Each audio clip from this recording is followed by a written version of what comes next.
Crusader Kings es uno de los juegos clásicos para aficionados de la historia. Situándote en 867 y aventurándote en antes, encontrarás a un conde llamado Hastein. No muy francés, ¿verdad? Pues es porque es vikingo. Tal vez un poco perdido de su natal Dinamarca, pero a eso se dedican los vikingos, a explorar y saquear. Y vaya que este de aquí explorará. Supuestamente hijo del legendario Ragnar Lothbrok, Hastein en el año 843 acompañaría en el ataque a Nantes.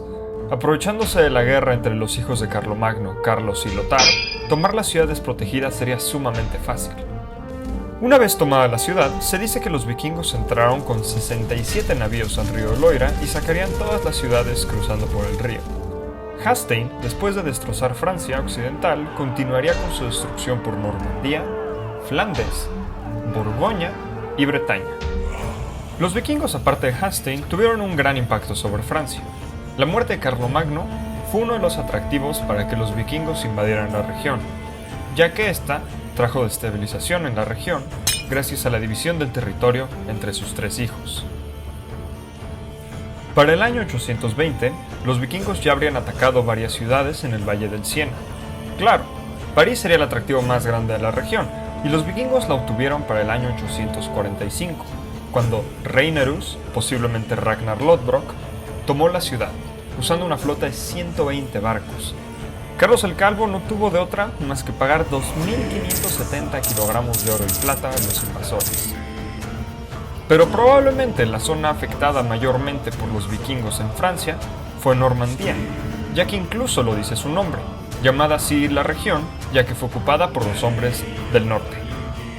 En el año 911, el líder vikingo Rollo obtendría la paz del rey Franco, después de invadir París, y a cambio de esta paz obtendría el título de duque de Normandía, y así, legítimamente las tierras que antes había tomado a la fuerza, convirtiéndose en vasallo del rey francés.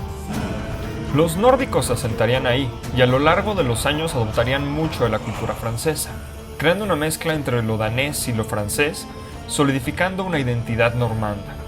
Fue ahí donde nacería Guillermo el Conquistador, descendiente del mismo Rollo, y quien sería la última persona en exitosamente invadir Gran Bretaña. De regreso con nuestro aventurero, Hastein y Bjorn Ironside usarían 62 navíos y cruzarían de Francia hacia el Mediterráneo en búsqueda de más botín. La primera parada sería Asturias, lo cual fue terriblemente mal, ya que los vikingos fueron derrotados primero por los asturianos y después por los musulmanes en Córdoba.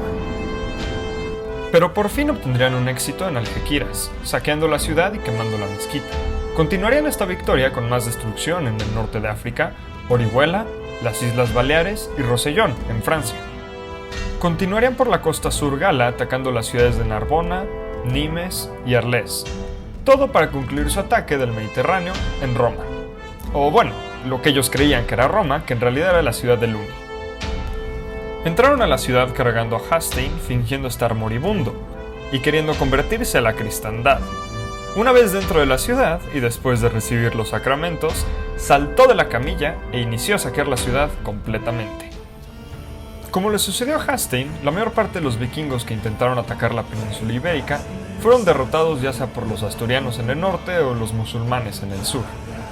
Así como la derrota vikinga en el año 844 en La Coruña, donde el ejército del rey Ramiro I derrotó a los nórdicos usando las balistas, un tipo de ballesta gigante.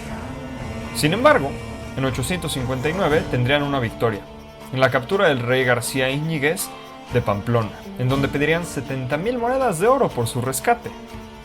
Italia también se vio impactada por la expansión vikinga, ya que el sur de la península sería conquistado completamente por los vikingos.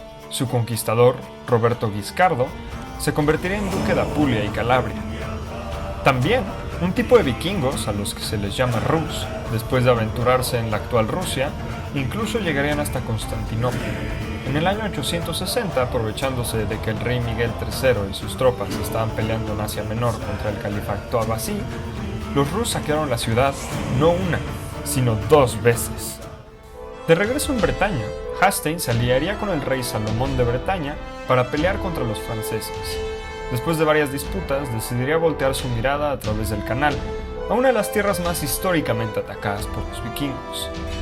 Hastein llegaría a Inglaterra en el año 892, arribando con 80 barcos a las costas de Kent, al suroeste de la isla. Sus aliados sumarían 250 barcos más a la costa sureste.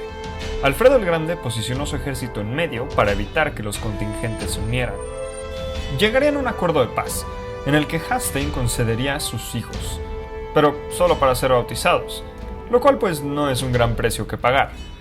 Después de unirse con la otra mitad de su ejército, la cual no respetó el acuerdo, comenzarían los saqueos.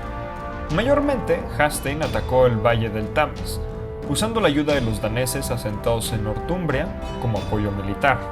Sin embargo, aquí es donde termina su historia, ya que a partir del año 896 no se sabe de los paraderos del legendario vikingo.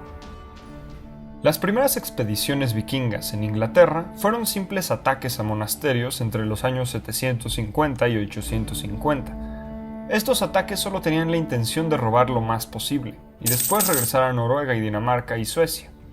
Esto cambió en 865, cuando los vikingos empezaron a ver la isla de Gran Bretaña como una tierra fértil y perfecta para colonización. La ciudad de York, en el reino de Northumbria, fue conquistada en 866 y sería base para los vikingos. Quien defendería a los ingleses fue el antes mencionado Alfredo el Grande, rey de los anglosajones. Pero no podría completamente rechazar la invasión nórdica, solo resistirla. Los vikingos avanzarían exitosamente tomando Mercia y Anglia Oriental. Por fortuna para los ingleses, ganarían una importante batalla en Edington en 878, y 8 años después firmarían un tratado de paz delimitando los reinos de la región. El área dominada por los vikingos sería conocida como Danelaw. En las siguientes décadas, los anglosajones se unificarían cada vez más, pero después de un fallido intento de comprar a los vikingos por protección, el pueblo inglés pidió que se derramara la sangre danesa.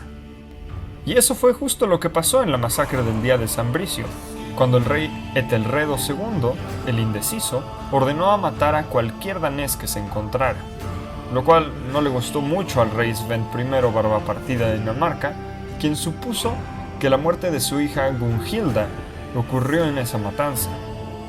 Sven posteriormente invadió Inglaterra, exitosamente, y al final de esta excursión puso a su hijo Canuto como rey de toda Inglaterra. Lo último que cabe mencionar sobre los vikingos en esta zona es lo que antes les conté sobre cómo Guillermo conquistaría Inglaterra, después de su victoria en la batalla de Hastings en 1066 contra Haroldo Godwinson, descendiente de Canuto. Las expediciones vikingas llegaron a lugares sumamente lejanos de las costas escandinavas, como la historia de Harald Hardrada, quien sirvió al emperador bizantino en campañas en Palestina antes de regresar a Noruega para hacerse rey. O Ingvar el Viajero, quien llegó tan lejos como Armenia y Georgia e incluso participó en batallas de guerras civiles en estas naciones. Y si nos vamos hacia el oeste, Eric el Rojo descubrió Groenlandia en el año 982, y 4 años después regresaría para colonizar la Tierra. Uno de los viajeros se desvió del curso y en 985 llegó a Norteamérica en vez de Groenlandia. Restos confirman que hubo enfrentamientos y comercio entre los nativos americanos y los vikingos. A lo largo de las décadas, las expediciones vikingas se volvieron menos comunes, gracias a que ya no eran rentables y las comunidades antes saqueadas estaban mejor protegidas. Se dice que en 1066, con la derrota del rey Harald III en Stamford Bridge, se terminó la era vikinga.